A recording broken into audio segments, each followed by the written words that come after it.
하나, 둘, 셋. 짠! 안녕하십니까. 네, 첫 수선데 너무 떨리시죠? 네. 네, 여러 차례 아이디어가 되게 변하는 경험을 겪으셨다는데 어떤 일들이 있었는지 좀 궁금한데요. 여러 차례 아이디어가 바뀌었다기보다는 저희가 예선을 2번 했잖아요. 그 예선 2번 동안 저희가 처음에 생각했던 아이디어를 점점 심화시키고 그걸 다시 더 심화시키는 방식으로 해서 좀 더 심화되었다고 할까요? 네. 아무래도 이게 인구 문제가 또 영어 교육과 학생들에게는 보다 더 좀 깊게 다가올 수밖에 없는 문제니까 그런 변화 과정들을 좀 겪은 것 같기도 합니다. 그러면 지금부터 발표를 한번 들어보겠습니다. 네. 네, 발표 시작하겠습니다. 여러분 혹시 물속에 돌을 던져보셨나요? 주변에 동그랗게 물결이 일죠. 그 물결이 사라질 즈음 한 번 더 같은 위치에 돌을 던지면 물결은 전보다 더 커집니다. 일정한 주기를 두고 물에 돌을 던지면 그 물결은 점점 더 커진다는 소리죠. 네, 저희는 바로 이 물결 효과에서 영감을 얻어서 대한민국의 출산율을 증가시키는 방법에 대해서 생각해 보았습니다. 바로 일정한 주기를 두고 출산에 대한 파격적인 지원을 해주어서 출산율 증가의 물결을 점점 더 크게 만드는 것입니다. 도대체 왜 일정한 주기가 필요할까요? 네, 그 답은 바로 이 그림 속에 있습니다. 여러분 이게 뭐죠? 네, 파도입니다. 현재 대한민국은 이 파도 그림처럼 30년마다 한 번씩 출산 가능 인구가 다른 때보다 많아지는 현상을 보입니다. 바로 그때 지원을 해주는 것이죠. 그렇다면 왜 그러한 현상이 나타날까요? 그 이유는 바로 베이비붐 세대에 있습니다. 따르릉 따르릉. 여보세요? 아이고 나는 50년생 가수빈이라고요. 네 할머니. 내 얘기하는 것 같길래 전화를 해봤어요. 한국전쟁이 끝나고 우리나라에 애기들이 붐 하고 엄청 많이 태어났단께. 그래서 우리 보고 베이비붐 세대라 그려. 내가 그때 태어났지라. 그리고 30년 후 내가 결혼을 해서 우리 딸이 나와버렸어요. 네 할머니 감사합니다. 오냐 들어가세요. 오냐. 네, 맞습니다. 그리고 이 베이비붐 세대의 자녀를 에코 1세대라고 합니다. 에코 1세대의 자녀는 에코 2세대라고 하죠. 근데 왜 이들을 에코 세대라고 하는 걸까요? 네, 인구수가 많은 베이비붐 세대가 아이를 낳으면 이 자녀 세대 또한 다른 때보다 수가 훨씬 많겠죠? 이렇게 20, 30년마다 출산 가능 인구가 많아지는 현상이 반복되기 때문에, 즉 메아리치기 때문에 이들을 에코 세대라고 부릅니다. 네, 이번엔 에코 1세대인 저희 언니를 만나보겠습니다. 따르릉 따르릉. 여보세요? 효정아. 오늘 또 면접을 왜? 떨어졌어. 취업은 올해도 글렀다. 진짜 같은 나이에 사람이 너무 많으니까 경쟁이 정말 심해. 너 자꾸 나한테 용돈 달라고 하지 마. 나 돈 없단 말이야. 알았어, 언니 진짜 진정해. 나도 결혼도 애기도 낳고 싶은데 내가 그럴 상황이 안 돼. 알았어, 언니 진정해. 내가 용돈 달라고 안 할게. 아, 진짜? 진짜 안 할게. 알았어, 끊어. 끊어. 에코세대의 고충 잘 들으셨나요? 에코세대는 같은 세대 인구가 다른 때보다 많기 때문에 경쟁이 치열합니다. 주거 경쟁, 취업 경쟁 등이 훨씬 더 심하죠. 이렇게 에코세대만의 특징을 반영한 맞춤형 정책이 나와야 할 텐데 그런 것에는 어떤 것들이 있을까요? 네, 정말 많은 정책이 있을 수 있겠지만 하나 예시를 들자면 자녀를 둔 에코세대만을 위한 에코시티를 만드는 것입니다. 어때요? 지성발광하죠? 이 에코시티 안에서는 교육비도 절반, 기저귀값도 절반, 양육에 대한 부담이 확 줄어듭니다. 네, 맞습니다. 대한민국 1억 인구를 위해서는 선택과 집중이 필요합니다. 저희는 이 에코세대를 선택해서 이러한 혜택을 집중시킨다면 대한민국 인구는 금방 2배로 늘 수 있을 것입니다. 네, 한마디로 물 들어올 때 노 젖자는 이야기네요. 맞습니다. 대한민국은 원래 아이들의 웃음소리가 끊이지 않던 나라였습니다. 다시 그 시절로 돌아가기 위해서는 베이비붐과 에코세대를 잘 활용해야만 합니다. 네, 여러분 도입부에 말씀드렸던 물결 효과 기억하시나요? 네, 물에 돌을 던져서 그 물결이 사라질 즈음 한 번 더 돌을 던지면 물결이 전보다 더 커집니다. 네, 사회도 그러합니다. 일정한 주기를 두고 지원을 한다면 사회 전체 출산율 증가의 물결은 더 커질 것입니다.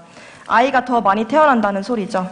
네, 1억. 더 이상 돈 셀 때만 쓰는 숫자가 아닙니다. 억소리 나는 인구 만들기 우리도 할 수 있습니다. 저희의 생각에 공감하신다면 짠팀에게 손을 들어주세요. 감사합니다.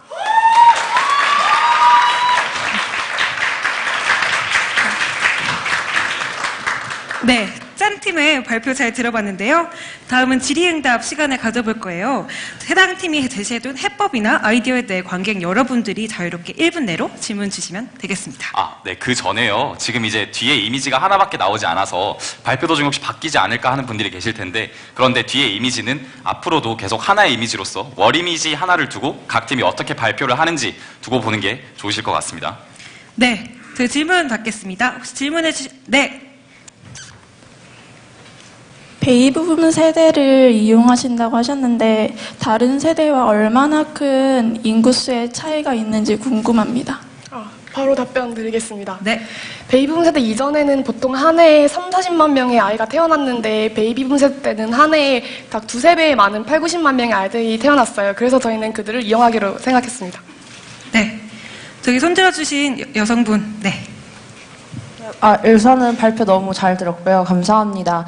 네, 지금 아이디어를 종합을 해보면 베이비붐 세대가 그리고 그 세대가 낳은 아이들을 활용해서 그러니까 어차피 많이 낳을 거 더 많이 낳게 해서 인구를 증대시키는 방안이라고 요약을 할 수가 있겠는데요. 근데 제 생각에는 정말 어차피 많이 낳을 건데 그냥 한 사람당 그러니까 그 베이비붐 세대가 한 가정당 한 아이만 낳아도 어차피 30-40만 명 더 많을 거 아니에요. 그럴 거면 차라리 전쟁이나 이런 것 때문에 애가 확 줄어든 그 세대가 있을 거 아니에요. 말씀하신 대로 출산율의 주기가 있다면 그러면 그 세대한테 오히려 더 장려해서 더 많은 아이를 낳게 하는 게 궁극적으로는 더 인구 증가에 도움이 되지 않을까라는 생각합니다.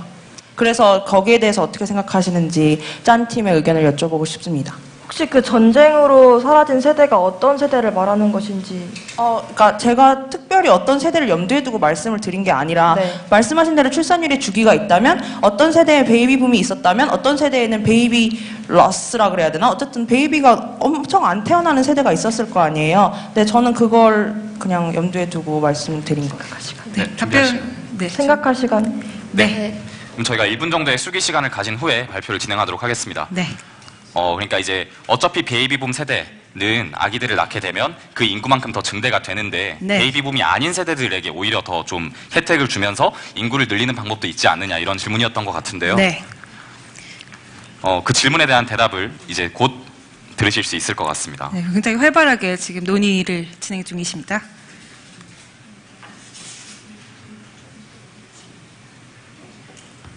네, 답변하겠습니다.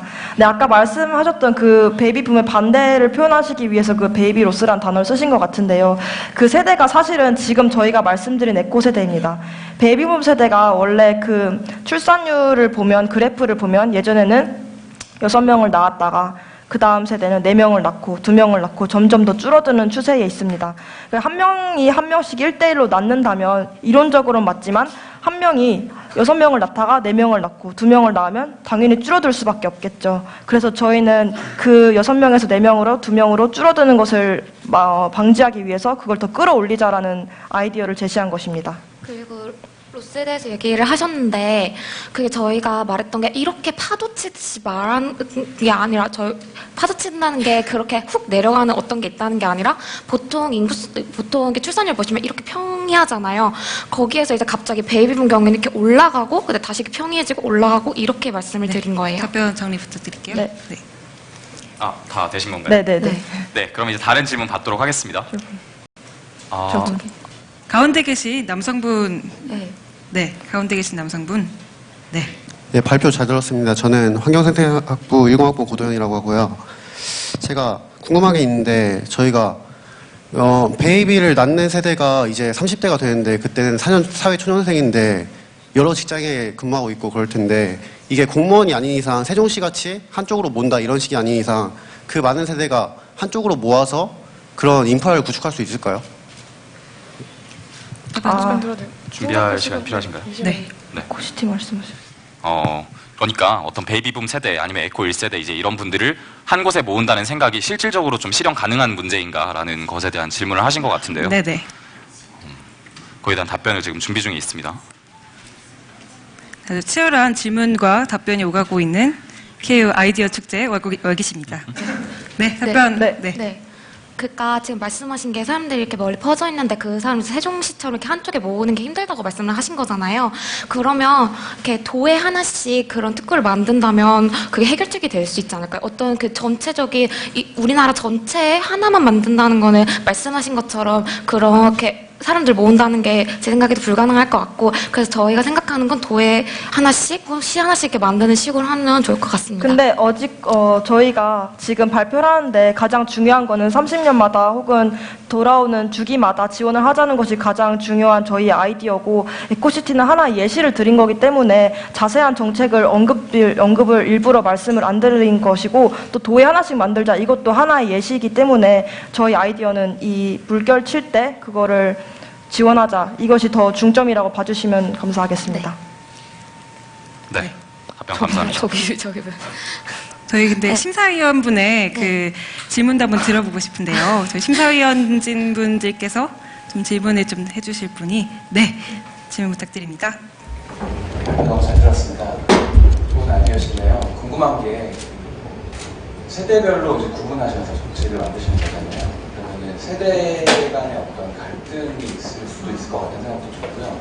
또 하나는 이제 끼인 세대가 있을 것 같아요. 에코 1세대와 2세대 사이에는 역차별을 느껴서 반발 심리로 그냥 상쇄가 될 수도 있을 것 같은데 그런 부분은 어떻게 생각하시는지 궁금합니다. 네, 바로 답변 드리겠습니다. 네. 지금 말씀하신 게 지금 주기적으로 하기 때문에 그 지원을 받지 못하는 세대와 그렇지 않은 세대의 격차를 우려를 하신 것 같은데, 저희 이 아이디어가 출산을 장려하는 정책이 모든 세대에 지원이 된다는 것을 전제로 합니다. 다만 출산율을 더 높일 수 있는 가능성이 더 높은 세대에 선택과 집중하는 추가적인 지원을 저희는 말씀드린 것입니다. 그리고 이 파도를 보면 점점 더 올라가는데, 이것은 파급 효과를 나타내기 위해서 일부러 제가 이렇게 만들었습니다. 이거 관객분들 혹시 이해가 안 가실까 봐 말씀을 드리자면, 학급에서 교사가 한 학생의 행동에 대해 언급하면 다른 학생도 그 교사의 언급에 영향을 받아서 행동의 변화가 나타날 수 있습니다. 답변 정리 부탁드릴게요. 네, 이것처럼 파급 효과가 전 세대가 만들어낸 긍정적인 영향이 다음 세대에도 끼칠 수 있기 때문에 그런 유기적으로 결과가 나타날 수 있다고 생각합니다. 네, 굉장히 질문이 또 많이 남으실 것 같은데 시간 관계상 이것으로 질의응답을 마무리하도록 하고요. 저희 첫 번째 팀 짠팀 만나봤습니다. 감사합니다. 박수 주세요.